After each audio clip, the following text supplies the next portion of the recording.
Bank account ভাড়া দিতে চায় এরকম অনেক মানুষ আছে বা গ্রামের দিকের অনেক লোক আছে। সামান্য কিছু টাকার জন্য হয়তো ৫-৬ হাজার টাকা করে মাসে ভাড়া দেবে। তারা হয়তো একজনকে ব্যাংক অ্যাকাউন্ট ভাড়া দিচ্ছে। হয়তো তার নামে ২-৩ টে ব্যাংক অ্যাকাউন্ট আছে।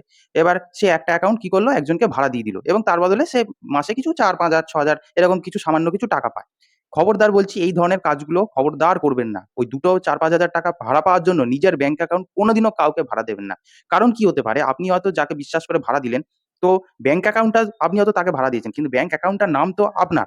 আপনি মালিক। এমনকি এটিএম কার্ড-ফার্ড সব ওনাকে দিলেও কিন্তু ব্যাংকের যা ট্রান্সেকশন হচ্ছে, সেগুলো তো সবকিছু আপনার নামেই হচ্ছে। তো বলা যায় না হয়তো ২ থেকে ৩ বছর পর হয়তো তিনি ব্যাংকে এমন একটা বড় অঙ্কের টাকার হয়তো ট্রান্সেকশন হয়তো হলো, হয়তো আপনার অ্যাকাউন্টে পড়লো। ধরে নিন না ৫,০০,০০০ ১০,০০,০০০ এর মতন একটা বড় একটা মোটা অঙ্কের টাকা হয়তো আপনার অ্যাকাউন্টে ঢুকলো, ক্রেডিট হলো। এবার সেই টাকাটা হতে পারে কোনো ফ্রডের টাকা বা কোনো হয়তো চুরির টাকা।